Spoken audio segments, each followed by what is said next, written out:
For most people, the name Walt Disney is linked to images of Mickey Mouse, Snow White, and theme parks.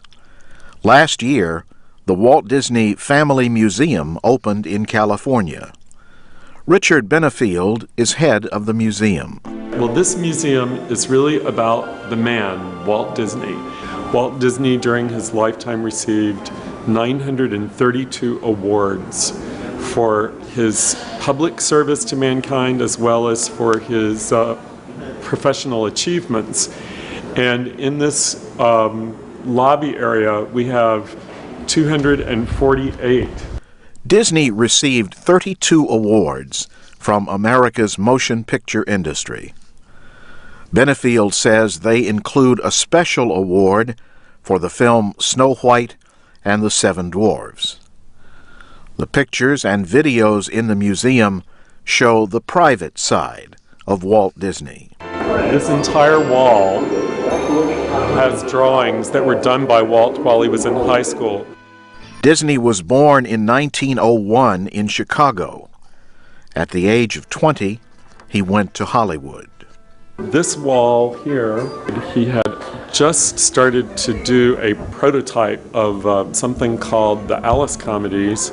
The Alice Comedies used images of a live-action girl and an animated cat. Disney's big success came after he finished an animated story about a mouse.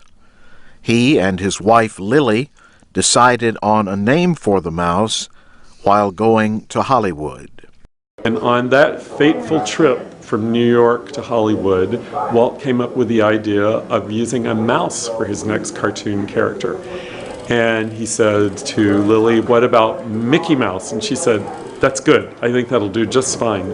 And that's how Mickey Mouse was born in 1928 on a train ride from New York to Hollywood. This is the earliest known picture of Mickey Mouse.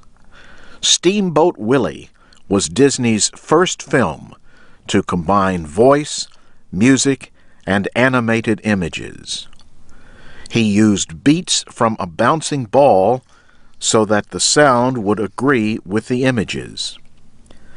Yet Disney's life was not always happy. In 1940, Walt lost both of his parents, and not shortly after that, his company experienced a very divisive strike. It was the early days of the labor movement in the United States. He was very hurt by this strike, which shut down operations for quite a period of time. But Disney recovered, and his company went on to produce films like Peter Pan and 101 Dalmatians. He also had the idea for theme parks that celebrated the stars of his movies. This walk down the ramp in general celebrates Walt's love of trains and how that led him to really found Disneyland, which of course one of the first rides at Disneyland was a train that ran all around the park. Walt Disney died of lung cancer in 1966. He was 65 years old. Walt Disney, the master of an entertainment empire, the most complete and influential showman of this generation, died. Many people around the world mourned the man whose creations brought happiness to their lives. I'm Jim Tedder.